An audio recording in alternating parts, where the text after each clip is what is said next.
Nida Daf Lamed Gimel, on va commencer par Lamed Bet Hamoud Aleph en bas, les 9 dernières lignes, à partir du mot Alma.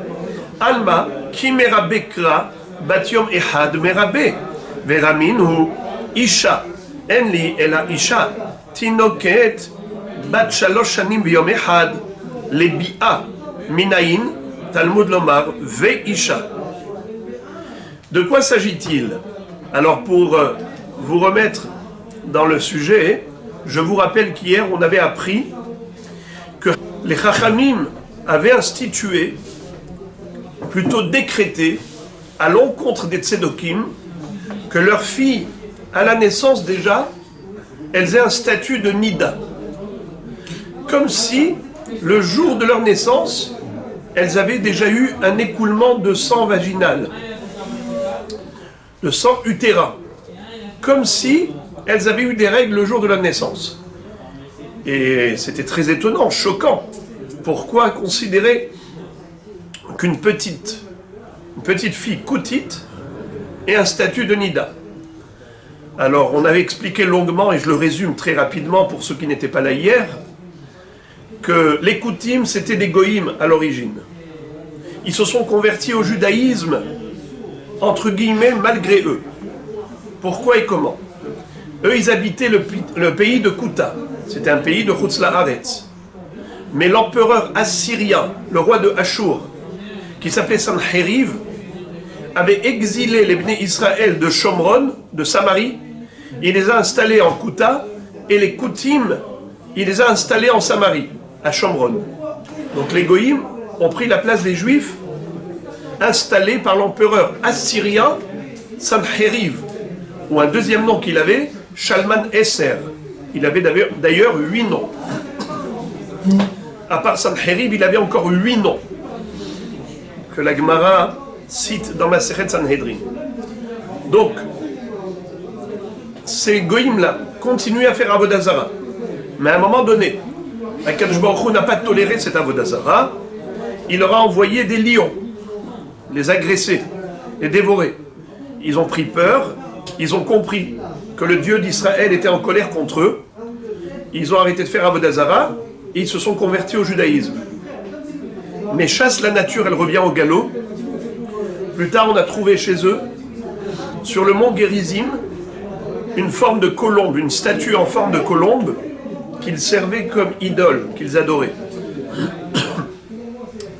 Et là, les Chachamim ont décrété qu'ils avaient vraiment le statut de Goïm. Mais le débat entre les Tanaïm est de savoir, est-ce qu'à un moment donné, au moment de la conversion, est-ce qu'il y avait une vraie adhésion au judaïsme, ou bien est-ce que c'était un semblant? Est-ce que c'était plutôt par pression, par contrainte? Alors, une conversion juste par la force, par la contrainte, n'est pas une conversion. Donc il s'appelle Guéré Arayot, converti par les lions. C'est des goïms. Mais d'autres disent non, Guéré Emet. C'est vrai que les lions ont été le facteur déclenchant, mais ils ont fini par comprendre où se situe la vérité. Ils y ont adhéré parfaitement. En effet, d'après eux, et donc Rabbi Meir, c'est ce qu'il pense d'ailleurs, Rabbi Meir Balanès, dans la Mishnah, il pense que c'était des Guéré Emet, des vrais guérim. Donc ils ont un statut de juif. S'ils ont un statut de juif, donc la femme Nida, elle communique de la Touma. Ce n'est pas une Goya Nida, c'est une juive Nida. Donc elle communique de la Touma. Si elle touche la Terouma, elle est Tméa, il faut la brûler. Si elle touche du Kodesh, il faut brûler. Si tu as un Safek, est-ce qu'elle a touché ou pas? Eh bien, tu ne peux pas manger, tu ne peux pas brûler parce que c'est peut-être pur, tu ne peux pas manger parce que c'est peut-être impur. Maintenant, cette fille-là qui vient de naître, chez les Koutim, pourquoi tu dis d'emblée, de facto, elle est Nida? Lama. Eh bien parce que eux, les Koutim, n'acceptaient pas la Torah chez Bé'alpé, vraiment. Ça veut dire que tout ce qui est écrit dans la Bible, ils le concevaient, mais les drachot de Chachamim par rapport à des allusions dans la Torah, ils n'acceptaient pas. Exemple, Ve'isha. On a vu à propos de la femme Nida, il est écrit Ve'isha ki yazuv zov dama Ve'isha ki tiye zava. Dam yiye zova bifsara. Shivarat yamim tiye benidata. Donc à propos de la nida, il est écrit Ve'isha, et une femme. Pourquoi la Torah n'a pas écrit Isha? Pourquoi elle a écrit Ve'isha? Le Vav, c'est E-T, en plus. Pas seulement une femme majeure, de 12 ans et un jour, même une petite d'un jour. Si elle a saigné, eh bien, elle s'appelle Nida. Elle a le statut de Nida. Elle est méa pendant 7 jours, et après 7 jours, il faut l'envoyer au mikvé. La tromper au mikvé, tchit. Elle vient de naître, premier jour elle a saigné, après 7 jours, tu la passes au mikvé. Tchit.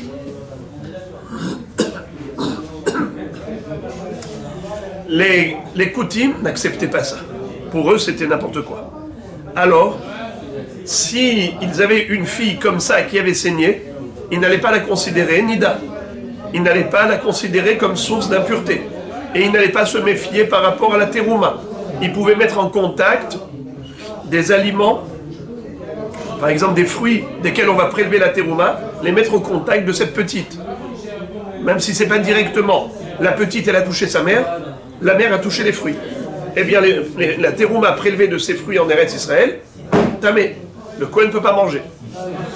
Hachamim avait décrété que ce soit ainsi, que ce soit considéré ainsi, de facto, que toute petite koutite ait le statut de Nida. C'est la première phrase de la Mishnah. Bnot koutim, nidot me'arisata. Et la différence entre eux et nous, c'est que nous, on accepte l'enseignement de nos maîtres. On a confiance en la transmission, en la tradition. Si nos maîtres nous ont révélé cette dracha du Vav, de Ve'isha, eh bien, pour nous, c'est de la Torah. Pour eux, non, c'est une invention rabbinique. C'est la raison pour laquelle on ne peut pas leur faire confiance. C'est-à-dire, on ne peut pas s'appuyer sur ce que eux nous disent. Ce fruit-là, il est tahor, cette terouma, elle est tahor. Tahor pour lui, selon sa conception. Mais pour nous, c'est tamé. Voilà. Je saute la parenthèse. On avait vu que comment ça se fait qu'on craint que la petite ait saigné et qu'elle soit nida et que les parents n'ont pas fait attention à la terouma, les koutim. Mais c'est tellement peu probable qu'une fille ait, comment on appelle ça, un saignement ce jour-là. Même d'après Rabbi Meir, qui généralement tient compte de la minorité, la Humra, il est Hoshesh les Mirouta, mais ça c'est Mirouta des Mirouta. Ça paraît être quelque chose d'improbable, qu'une petite ait un écoulement de sang au niveau vaginal par rapport à ses règles, c'est-à-dire du sang utérin. Ça nous paraît improbable. Eh bien la Gemara a répondu non, c'est pas si impossible que ça. La Gemara nous cite 3 histoires, racontées par 3 Tanaïm, dans 3 villes différentes, où ils ont vu que la petite, le jour de sa naissance, elle a eu un saignement. Ok. Alors maintenant, c'est là où on va poursuivre notre étude d'hier. Regardez ça. Quand tu me dis Ve'isha, le Vav, c'est pour inclure, pas seulement Isha majeur, même Ve'isha mineur. Et qu'est-ce qu'on appelle mineur? À partir de quel âge mineur? Un jour, depuis le jour de la naissance. Depuis quand la fille elle est mineure? Depuis qu'elle est née. Donc, elle a eu un saignement. Le jour de sa naissance, elle est nida. Rabbi Isaï. La Gemara va poser une question, elle va dire, viens, je vais te montrer une baraïta qui fait une dracha par rapport à un pasouk similaire. C'est un autre registre, mais on a exactement le même mot. Ve'isha. Et pourtant là-bas, on nous a dit Isha majeur. Ve'isha, le Vav, il vient rajouter quoi? Une fille mineure, mais pas d'un jour. Pas âgée d'un jour, âgée de 3 ans. Alors la Gemara va poser une contradiction entre les baraïtot. Une fois, tu me fais une dracha en disant que le Vav, Ve'isha, c'est pour ajouter une fille mineure, mais à partir de quel âge? 3 ans. Et une fois tu me dis que Veisha, c'est pour ajouter une fille mineure, à partir de quel âge? Un jour. Il y a un problème contradictoire. Et avant de vous faire lire le texte, je vous dis d'abord de quel sujet s'agit-il dans le deuxième registre. Premier registre, c'est ce qu'on a appris. C'est l'écoulement de sang vaginal qui rend la fille mineure nida, même si elle est âgée d'un jour. Elle est nida. On l'apprend du vav, veisha. Isha, c'est gdola, veisha, ktana. Mais on a aussi, et étonnamment, c'est juste un pasouk avant. Dans Parashat Metzora, un pasouk juste avant. Il dit la chose suivante, qu'une femme qui a eu une relation avec son mari, ce jour-là, elle était méa. Exactement comme son mari. C'est-à-dire le mari est tamé parce qu'il a eu une éjaculation. La femme, elle est méa parce qu'elle était avec son mari pour cette relation. Qu'est-ce qu'ils doivent faire tous les deux pour devenir tahor, pour pouvoir toucher la terouma et tout? Il faut qu'ils aillent au mikvé le jour même, et le soir, ils sont tahor. Le soir, ils peuvent toucher à la terouma. Vous comprenez pourquoi dans les fouilles archéologiques, vous trouvez des mikvaot dans toutes les maisons de jadis, quand on trouve des villes israéliennes, souterraines. Il y avait une vie dans ces endroits. Et c'est étonnant. Vous voyez comme ça, dans toutes les maisons, ils avaient un bassin. Ils avaient un mikvé. Parce que c'était nécessaire dans la vie quotidienne. Quand on étudie tous ces sujets de Touma et Tahara, qui de nos jours, presque ne nous concernent pas. Ça n'a presque aucune implication, à part l'interdiction d'aller sur le Harabaït, ne pas entrer dans l'endroit du Beth Amikdash parce qu'on est impur. À part ça, on mange, on boit, tout va bien. On n'a pas de restriction. Attention terouma, attention korban. Non. On est tous tamés et on mange dans la touma et il n'y a pas de issour. Mais à l'époque, où on devait donner la terouma au Kohen, on devait donner la hala au Kohen, et ainsi de suite. Ta femme, elle devait faire attention. Il ne faut pas qu'elle touche la hala, qu'elle touche la terouma.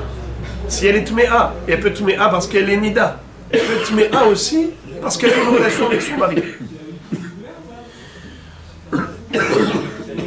Le pasouk, c'est écrit comme ça. Veisha, asher ishkav ish otah shirvat zera, verahat su'amaim, vetameu ada arev. Ce pasouk, il est peu connu. Cette halakha, il est peu connu. Même ceux qui étudient les sujets de Tum'a et Tahara, ils ne connaissent pas cette halakha-là. Une femme devient tméa parce qu'elle a eu une relation avec son mari. Ce que les gens connaissent, c'est Polet et Shirvat Zera. C'est-à-dire que pendant 3 jours après la relation, tant qu'elle évacue le spermatozoïde, le zera de son mari, eh bien elle devient tméa. Polet et Shirvat Zera. Mais ça, c'est surtout parce que le Shirvat Zera, il touche la peau à l'extérieur de la jambe. Donc le Shirvat Zera lui-même, il est Avatum'a. Quand elle est polétette, donc il y a un contact physique qui se fait entre le Zera et la femme. Et pourquoi après 3 jours, il n'y a plus de problème? Car le Zera n'est considéré comme tel, comme valide, comme fécond, capable de féconder, que pendant 3 jours. Après cela, ça y est, il perd toute sa force, sa validité. Par conséquent, après 3 jours, même si elle évacue, même si elle est polétette, il n'y a plus de problème. C'est la raison pour laquelle, d'ailleurs, Akadosh Baruch Hu a dit qu'il fallait qu'il y ait 3 jours de préparation au Matan Torah. Pourquoi? Pour que les femmes puissent être pures. Il fallait séparer les hommes des femmes pendant ces jours-ci, avant Matan Torah, pour que tout le monde se retrouve dans un état de pureté. Alors les hommes, ça suffit 1 jour, mais les femmes, il leur faut 3. D'ailleurs, je me suis posé la question, avant de continuer. Rashi, dans le Chumash, dit que ce n'est pas parce que la femme est en contact avec le zera du mari qu'elle devient tméa via la relation. Dans le sens où on aurait pu imaginer que puisque le mari éjacule, donc il met du zera dans le corps de la femme, donc c'est pour ça qu'elle est tméa 1 jour, car elle est en contact du zera. Ça aurait pu être une explication très belle. Ce n'est pas du tout la raison, nous dit Rashi. Pourquoi? Car nous avons une règle. Magar betastarim eno metame. Magar betastarim eno metame. Le zera, il est où?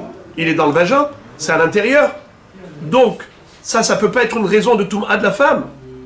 Si je fais rentrer dans les intestins de la femme un élément tamé, elle devient Tméa? Non. Pourquoi? Magar betastarim. Il est baloua, c'est une Toum'a bloua, c'est Magar betastarim, c'est pas métamé. Alors pourquoi elle est Tméa? Rachid dit, c'est Xerat HaKatuv. La Torah, c'est elle qui a décrété. C'est Hachem qui nous a donné la Torah, c'est lui qui fixe les règles. Lui nous a dit, elle devient Tméa par la relation. Point à la ligne. D'ailleurs, il y a un grand débat entre les Mefarshim, à savoir, est-ce qu'elle devient Tméa uniquement s'il y avait une éjaculation du mari, ou bien même sans cela. Ils ont une relation et le mari n'a pas éjaculé. Est-ce qu'elle devient Tméa au travers de cette relation? Le Mishneh Lamelech dit que oui, même s'il n'y avait pas de zera. Gemar Bia, même sans zera. Le Shahar Amelech, il dit non, c'est pas possible. C'est sûr que il faut qu'il y ait eu zera. D'ailleurs, c'est le lachon du pasouk. Le lachon du pasouk, je vous le relis. Ve'isha asher ishkav ishota shirvat zera ve'rahatsu b'mayim ve'tamu ad ha'arev. Mishneh Lamelech, comment il va faire avec ce pasouk? Il va dire que, en général, une relation, c'est ce que ça donne. Ça donne une éjaculation, mais ce n'est pas indispensable pour la Toum'a de la femme, d'après lui. Je réfléchis tout seul en me disant, mais pourquoi est-ce qu'on a besoin de cette Toum'a d'un jour, alors qu'elle a une Toum'a de 3 jours, tant qu'elle est polétette? Je ne comprends pas. Quel est le chidouche de dire qu'elle est Tméa un jour, alors qu'elle est polétette 3 jours, elle est Tméa 3 jours? Dans 3, il y a 1. Alors, si on dit comme le Mishneh Lamelech, ma question n'en est pas une. Le Mishneh Lamelech dit qu'elle deviendra Tméa même sans éjaculation. Eh bien, c'est là le chidouche de la Torah. C'est très beau. Ça veut dire que s'il y a eu du zera, alors elle est Tméa 3 jours tant qu'elle est polétette. Mais s'il n'y a pas eu de zera, elle est Tméa 1 jour par la relation elle-même. La réponse est facile. Mais si on dit comme le Shahar Amelech, qui dit que non, elle est Tméa uniquement lorsqu'il y a eu Shirvat Zera. D'ailleurs, c'est pour ça qu'on nous a dit que Magar betastari meno metame. Sinon, de quoi on parle? Si Rashi a dit que c'est ça, la raison de sa Toum'a, c'est que Xerat HaKatuv, et pas par le biais du Maga. De quel Maga il parlait?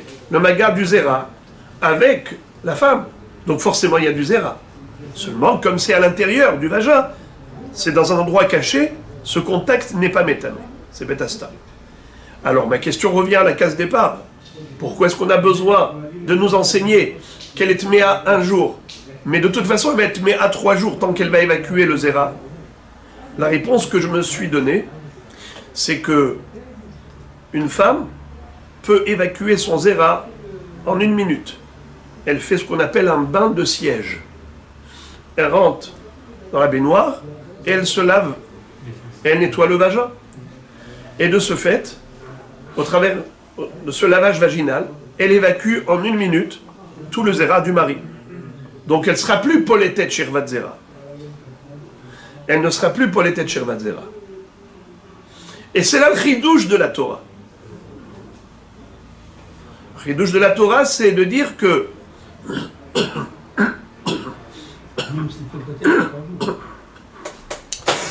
malgré tout, elle est Tméa 1 jour. Malgré tout, elle est Tméa 1 jour.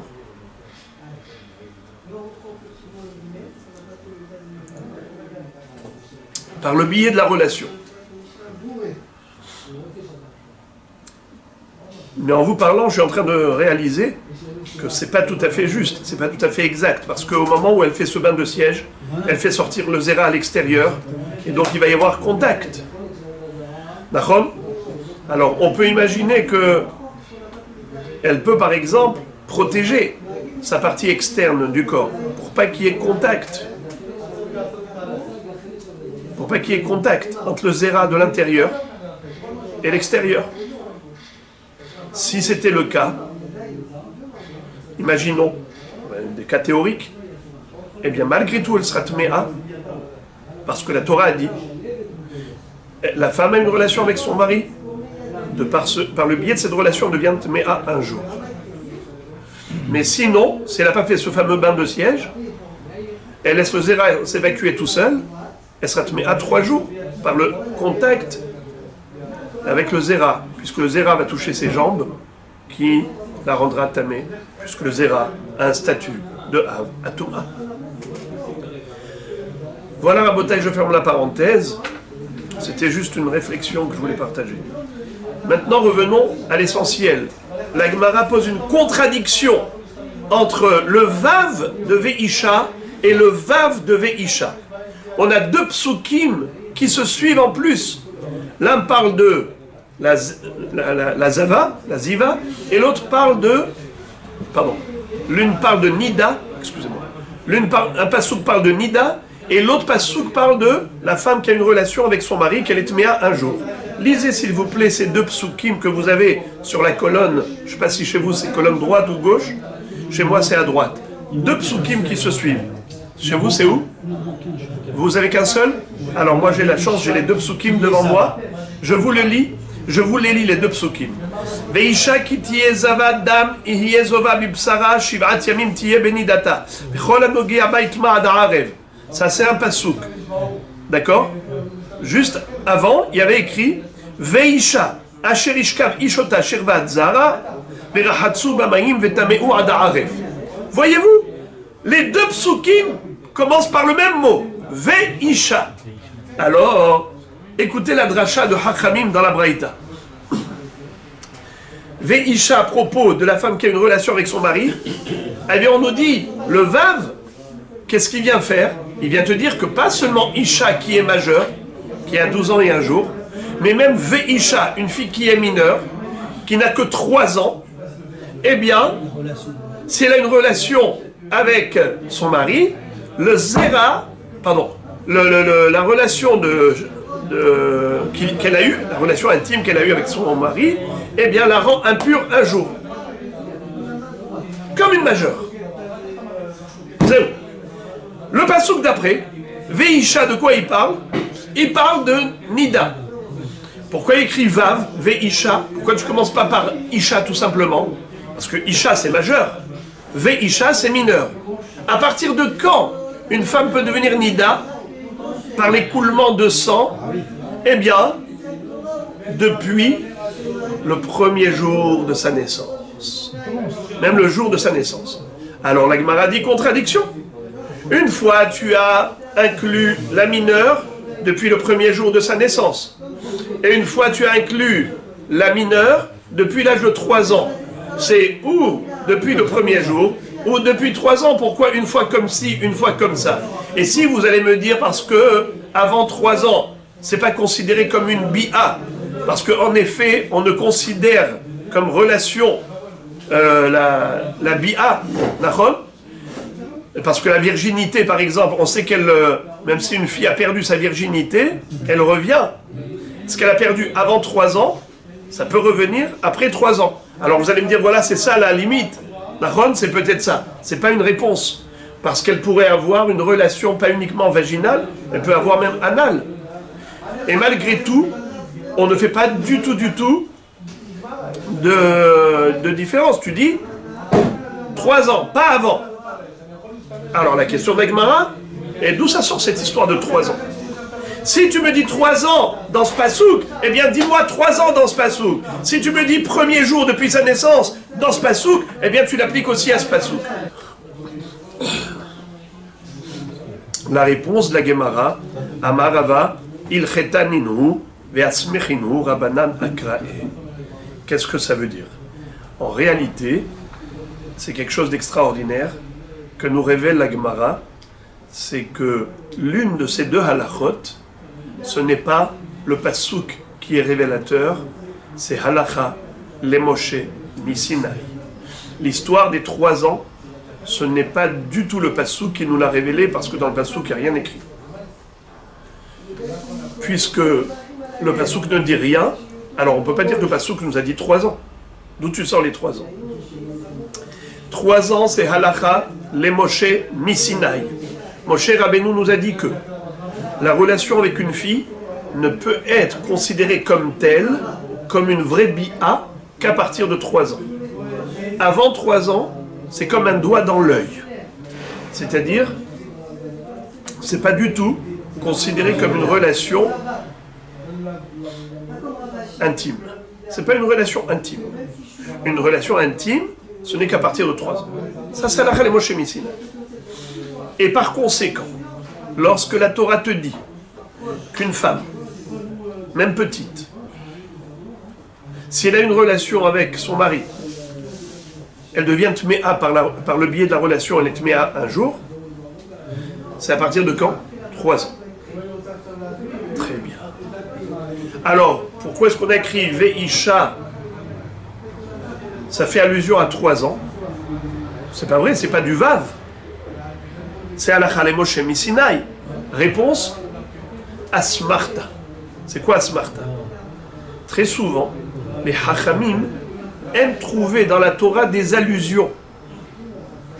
Des allusions, soit des Takanot Hachamim, soit même à une Halacha le Moshe Misinaï.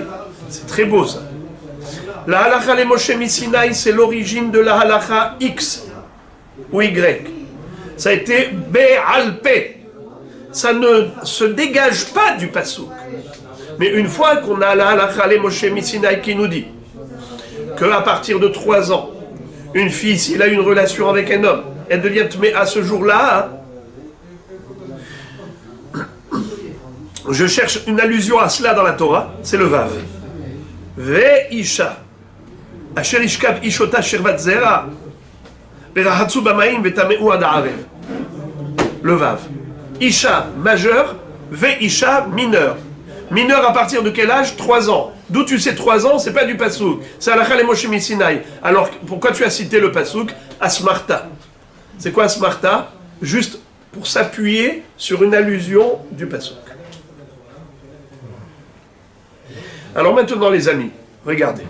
Nous avons, d'une part, un Passouk qui nous dit qu'une fille mineure, déjà, peut être nida. C'est quoi mineur? Depuis l'âge d'un jour. On a d'autre part la Halacha le Moshe Misinaï qui nous dit qu'une femme qui a une relation avec un homme, elle devient tméa depuis l'âge de 3 ans. Et pourquoi est-ce qu'on a cité donc le Vav de Veisha? C'est juste une allusion. La Gemara maintenant va poser la question, elle va dire, ok, donc tu le reconnais, que cette Halacha de 3 ans, c'est pas le Passouk qui me l'enseigne, c'est Moshe Rabbeinu qui me l'a enseigné Be'alpe. Alors, à quoi bon écrire le Vav? Pourquoi la Torah elle a écrit le Vav? Si tu me dis que c'est Halacha le Moshe Misinaï et que c'est pas le Vav de Veisha qui me révèle, qui me dévoile cette Halacha, alors pourquoi la Torah a écrit le Vav? Elle aurait dû écrire Isha, Asher Ishkav Ishota. Pourquoi elle a écrit Veisha? Mais non, on vient de dire que dans ce passouk-là, le deuxième, pas le passouk de Nida, le passouk de la relation, la base c'est Isha, c'est majeur. D'où tu sais que déjà mineur à l'âge de 3 ans aussi c'est pareil. Halacha le Moshe Misinaï. Alors à quoi il sert le Vav? Tu m'as dit c'est juste une allusion. Mais je comprends pas. Quand tu me dis que c'est une asmarta, c'est les Hachamim qui ont trouvé une allusion. Et maintenant moi je demande à la Torah. La Torah, pourquoi elle a écrit ça? Hachem, pourquoi elle a écrit ça dans le passouk? C'est pour faire une allusion? Si c'est pour faire une allusion à la Takanot Hachamim, donc ça devient Minatora Mamash. Donc si tu me dis que c'est juste une allusion, que c'est pas une vraie dracha, alors je te pose la question, pourquoi Dieu il a écrit le Vav dans la Torah? Voyez-vous la gymnastique? La gymnastique elle est très très forte. Au début on a cru que Isha, Veisha, le Vav, il vient faire allusion à la fille mineure en tant que dracha, Minatora. Après on a posé la question, alors dans ce cas-là, pourquoi mineur de 3 ans, même mineur d'un jour? Alors tu dis, tu as raison. Donc c'est pas du Passouk qu'on a pris l'histoire des 3 ans, c'est Halacha le Moshe Misinaï. Donc si c'est Halacha le Moshe Misinaï, pourquoi tu as cité le Passouk? Ah, c'est juste une allusion le Passouk. Très bien, c'est juste un mnémotechnique pour que je m'en souvienne? Merci. Mais maintenant je voudrais aller au fond des choses. Je veux creuser. Alors pourquoi la Torah a écrit ce Vav? Si tu me dis que ce n'est pas pour nous enseigner le din d'une fille mineure, alors pourquoi elle a écrit inutilement? C'est pas possible. Alors je vous lis tout ça dans les mots. Amarava, il chetaninu ve'asmichinu rabanan akrae. La Gemara demande, Heikra ve'hei il cheta. Laquelle halakha, c'est halakha le Moshe Sinaï, et laquelle halakha se dégage du pasuk? Elima bat yom echad il cheta. Bat shalosh shanim b'yom echad kra stama ktiv. Tu peux pas me dire que le din de 3 ans se dégage du pasuk. Car dans le pasuk, il n'y a pas écrit 3 ans. Et la bat shalosh shanim b'yom echad il cheta. Bat yom echad kra. Donc forcément c'est l'inverse. Le din de 3 ans, ça c'est halakha le Moshe Sinaï. Et le pasuk, où on a dit que c'est une fille âgée d'1 an, pardon, âgée d'1 jour, elle peut devenir nida, ça se dégage du pasuk, où il y a écrit vav. Ok? Alors la Gemara pose la question, elle dit, Umeahar di il cheta, kra la mali. Alors puisque tu me dis que la halakha le Moshe Sinaï m'a révélé qu'à partir de 3 ans, une fille qui a une relation devient tméa, alors pourquoi on a écrit vav dans la Torah? À quoi cela sert? Et là, regardez le chidouche, je tourne la page, les marouté ish me odem. C'est pour exclure l'homme de la couleur rouge. Qu'est-ce que ça veut dire? C'est que si un homme a eu une substance rouge qui est sortie de l'urètre, eh bien normalement si c'était du blanc, il est zave. S'il a eu un écoulement de substance blanche épaisse, pas une éjaculation normale qui le rend Baal Kéri, eh bien le zav, un homme zav, c'est uniquement si c'était blanc. Mais si c'était rouge, il n'y a pas de din de Tum'at zav. Il n'est pas zav, il n'a pas la Tum'a de zav. Le odem, le rouge, c'est que chez la femme. Ça rend la femme tméa, le rouge. Mais chez l'homme, qu'est-ce qui le rend tamé? C'est le blanc. S'il a eu du rouge, il n'est pas du tout concerné par la Tum'a. D'où je l'apprends? Veisha, le vav. Pourquoi tu as répété 2 fois vav? Pourquoi tu as répété isha et veisha? C'est pour dire, attention, il n'y a que la femme qui est concernée par le rouge. Mais pas l'homme. Hein? Une fois, c'est par rapport au din qu'une fille mineure, elle est nida depuis le premier jour, et une fois, c'est pour nous dire que l'homme n'est pas zav par la couleur rouge. J'appellerai cette sugia un grumeau. Et sachez que là, on va étudier quelques jours, vous allez souffrir, vous aurez une kaparat avonot, mais alors, tout... Vous êtes sûr que vous arriverez à Ezrat Hashem purifié de tous les problèmes. Parce que les souffrances, pour comprendre des sujets tellement complexes, tellement recherchés, tellement abstraits pour nous surtout, qui ne vivons pas là-dedans, c'est qu'on se casse la tête dans des choses pareilles, eh bien ça nous délivre de tout ce qu'on pourrait, chas shalom, avoir comme casse-tête dans la vie, et que nous délivre de tout ça. Parce qu'on a choisi dans quoi souffrir. Au milieu de la première ligne. Veha detania isha. En yela isha. Bat asara yamim leziva minayin. Talmud lomar veisha. Lamali. Ligmar menida. Maintenant, encore un autre pasouk. Un troisième pasouk qui commence par veisha. Ça nous fait déjà 3. Hein? Regardez s'il vous plaît le pasouk, je le lis. Vous l'avez sous les yeux. Veisha, ki yazuv zov dama, yamim rabim, belo et nidata, o ki tazuv al nidata, kol yeme zov tum ata, ki me nidata tiyet me ahi. Tiyet me ahi. C'est-à-dire que nous avons, à la Chal Moshe Sinaï, 7 jours de nida, 11 jours de ziva. 7 jours de nida, 11 jours de ziva. C'est-à-dire qu'une femme, qui pendant la période de nida, un saignement, eh bien, pendant 7 jours, elle est impure. Qu'elle saigne ou pas, elle est tméa 7 jours. Tandis qu'après 7 jours, elle n'est plus censée saigner. Ça s'appelle Beloret Nidata. Ça y est. Si elle a un écoulement pendant ces 11 jours de Ziva, elle devient Zava. Il y a combien de sortes? Deux catégories. Zava Ktana, Zava Gdola. Zava Ktana, c'est celle qui a eu un écoulement de 101 jours ou 2 jours. Combien de jours elle est Tmea? Elle est Tmea 1 jour. Shomer et Yom, Keneged Yom. Et après, elle va au Mikra. S'il a eu un écoulement de sang pendant 3 jours d'affilée, elle s'appelle Zava Gdola.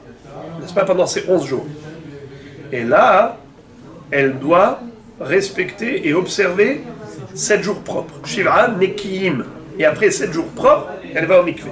Si elle a rechuté au milieu de ces 7 jours, il y a eu un écoulement, il faut recommencer 7 jours. 7 jours propres. Ça, c'est le din de Zava. Maintenant, ce qui est intéressant, c'est que la Torah, encore une fois, elle a commencé le sujet en disant Ve'isha. Ve'isha, on a vu dans Nida. Ve'isha, on a vu la petite de 3 ans qui a une relation, n'est-ce pas, ou petite ou majeure, une relation avec son mari. Eh bien, elle est tméa 1 jour par le biais de la relation. Troisième Ve'isha, c'est la ziva, la zava, n'est-ce pas? Alors, tu me dis, encore une fois, le vav, à quoi il sert? À quoi il sert? Tu ne peux pas commencer simplement par Isha? Pourquoi tu as mis Ve'isha? Hadetania Isha. En yela Isha bat asara yamim leziva minayin. Talmud lomar Ve'isha. Écoutez la beauté de ce terme-là. Bat asara yamim. C'est quoi Bat asara yamim? Une petite qui est âgée de 10 jours. Pourquoi on a parlé de 10 jours? Vous savez pourquoi? Pourquoi juste 10 jours? C'est quoi ça? On avait dit que pour être Zavak Dola, il faut combien de jours de saignement? 3. Après ça, il faut... Excusez-moi. Il faut d'abord 7 jours de Nida, et après 3 jours d'écoulement. Quand est-ce qu'elle peut être considérée Zavak Dola? Que si elle a eu un écoulement après les 7 jours de Nida. Eh bien voilà pour ça qu'il fallait laisser quand même 10 jours d'existence à cette petite. D'abord, elle a eu les 7 jours de Nida, et après, elle a eu les 3 jours de Zavak Dola. Donc, Bat Asara Yamim Veyom Echad, d'où je sais qu'à l'âge de 10 jours, elle peut être considérée comme Zavak Dola, qui nécessite Shiv'a Nekim, 7 jours propres. Alors, on apprend du Vav, pour nous dire que même une mineure, pas seulement Isha majeur, même Ve-Isha mineur. Et c'est combien le minimum? 10 jours. Car moins que ça, tu ne peux pas avoir Zavak Dola. Alors, la Gemara pose la question, elle dit, Ligmar Minida. C'est quoi Ligmar? Ligmar, c'est traduction. C'est quoi le mot Ligmar? Ligmar. Ligmar Minida. Pour... Hein? Non, c'est Ligmar, c'est pas en hébreu ici, c'est en araméen. Alors, Ligmar, ça vient du mot Gemara. Pourquoi la Gemara s'appelle Gemara? Jamais vous posez la question? Gemara, c'est un enseignement. N'est-ce pas? Gemara. Gamir. On a appris de son maître. Gemara. Ligmar Minida.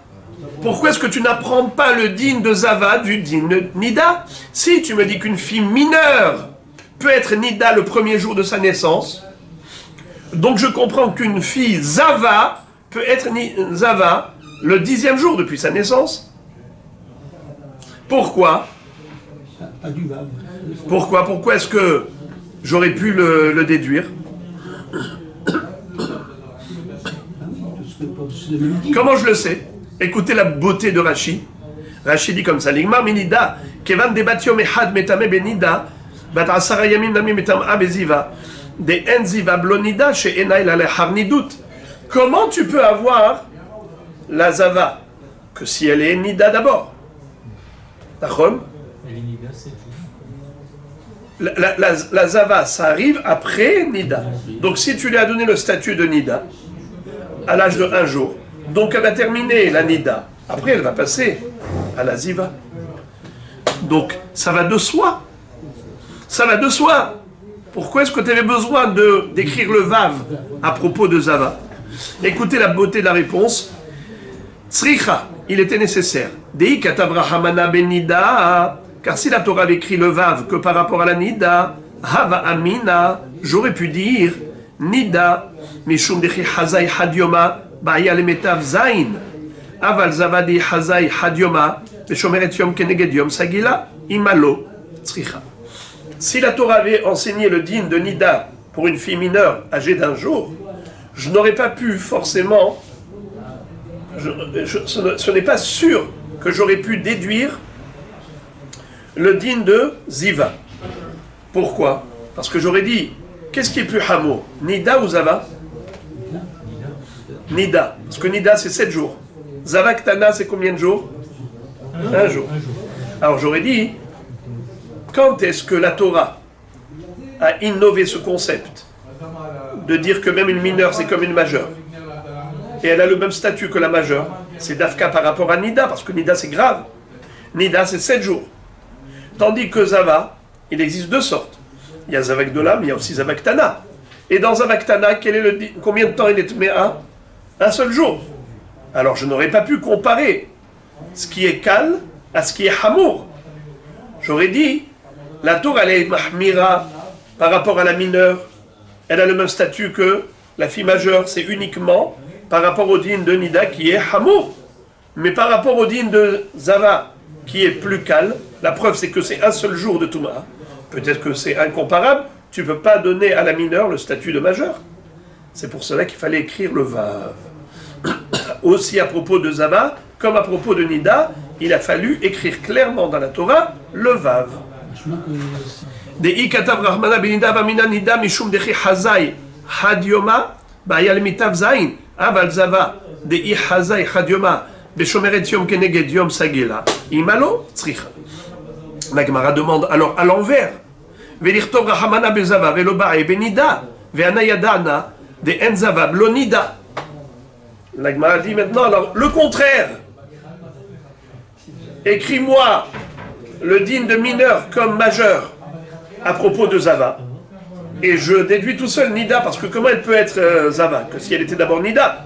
Ça veut dire il y a 7 jours de Nida, ensuite 11 jours où elle peut être Zava. Mais il faut d'abord passer par la Nida.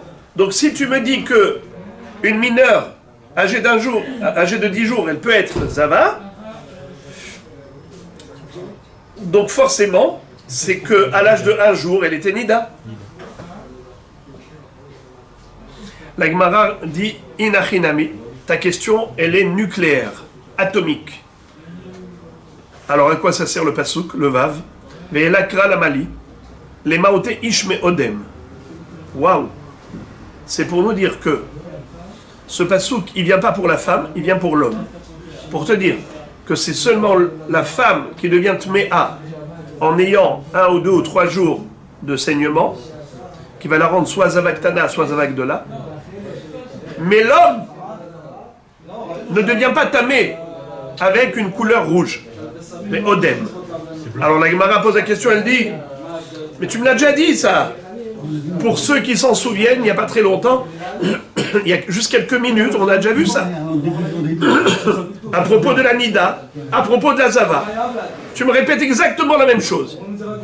L'homme n'est pas tamé be'odem. Encore une fois, l'homme n'est pas tamé be'odem. C'est uniquement la couleur blanche, la substance de couleur blanche qui rend l'homme tamé be'ziva, mais pas couleur rouge. Eh bien, 2 fois tu me répètes la même chose. Écoutez la réponse, et là vraiment, je sais que vous serez choqués, moi aussi je le suis. Regardez la réponse d'Agmara. Had les maouté mi shirvat zera, les had les maouté mi dam. Une fois, c'est pour nous dire la zera qui est rouge, et une fois, c'est pour nous dire le sang. Qu'est-ce qui ne rend pas qu'est-ce qui ne rend pas l'homme zav? Qu'est-ce qui ne rend pas l'homme tamé? C'est 2 choses. Soit le sang, c'est sûr que ce n'est pas considéré comme de la ziva, soit même si c'était une substance zivatisée, mais si elle est de couleur blanche, pardon, si elle est de couleur rouge, il n'est pas tamé. L'homme ne serait tamé béziva que si la substance en question, qui est d'ailleurs une maladie, était de couleur blanche. Si c'était de couleur rouge, eh bien il n'est pas tamé. Parce que le rouge ne rend tamé que la femme, pas l'homme. L'homme ne voit pas rouge. Alors tzaddik Écoutez encore une fois. Il y a deux éléments rouges qu'on aurait pu croire qui rendent l'homme tamé, Béziva. Soit le sang rouge, soit la substance zivatisée rouge. Alors, quand la Torah te dit l'homme rouge, il n'est pas tamé. L'homme rouge, il n'est pas tamé. On pose la question, mais pourquoi tu me dis deux fois la même chose? Alors écoutez le chidouche. C'est que si on avait dit qu'une seule fois, on t'aurait dit l'homme qui voit du sang n'est pas tamé. D'accord? Mais l'homme qui voit de la substance ziva rouge, peut-être qu'il devient tamé. On te dit non. Même ça, non. Mais on était obligé de le dire deux fois. Pourquoi? Parce que si on t'avait dit qu'une seule fois, vous savez comment ça marche dans les limoudim, dans les drachot? On va par palier. On ne peut pas brûler les étapes. Tu ne peux pas gravir deux échelons à la fois. D'abord, tu as un premier chidouche. C'est à qui? Passons au deuxième.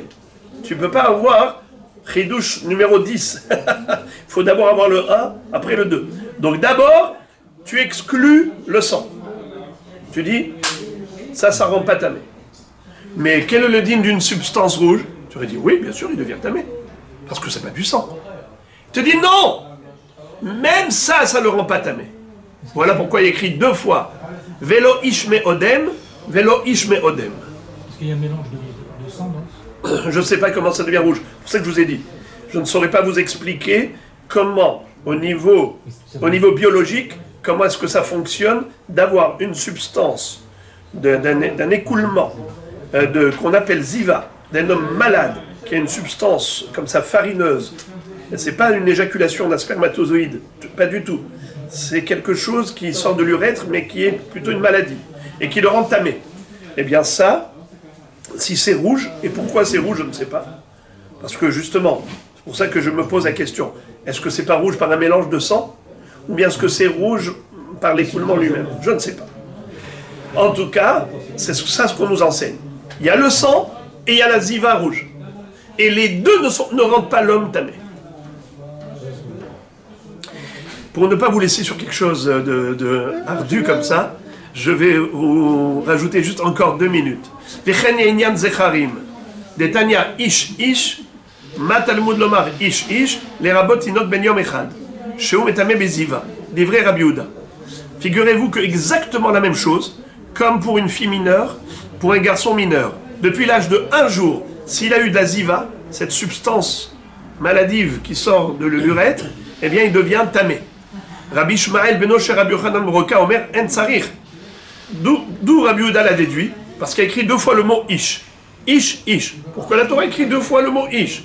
Ish en général c'est un majeur, 13 ans et 1 jour. Pourquoi tu rajoutes une deuxième fois ish? Pour dire même le mineur. Ça c'est Rabbi Yehuda. Rabbi Shmael, le fils de Rabbi Yochanan ben Broka, a dit non, t'as pas besoin de ça. Pour inclure le mineur âgé d'1 jour, ça veut dire qu'il vient de naître, Hareu Omer la Zachar, Vela Nekeva, Zachar Kol Sheu, Zachar Ben Sheu Gadol, Ben Sheu Katan, Nekeva Kol Shei, Ben Nekeva, Ben Gdola, Ben Ktana. Im Ken Matalmud Lomar, Ish, Ish, Dibra Torah, Kelashon, Ben Adam. Qu'est-ce que ça veut dire? Selon Rabbi Shmael, fils de Rabbi Yochanan, fils de Beroka, n'est-ce pas?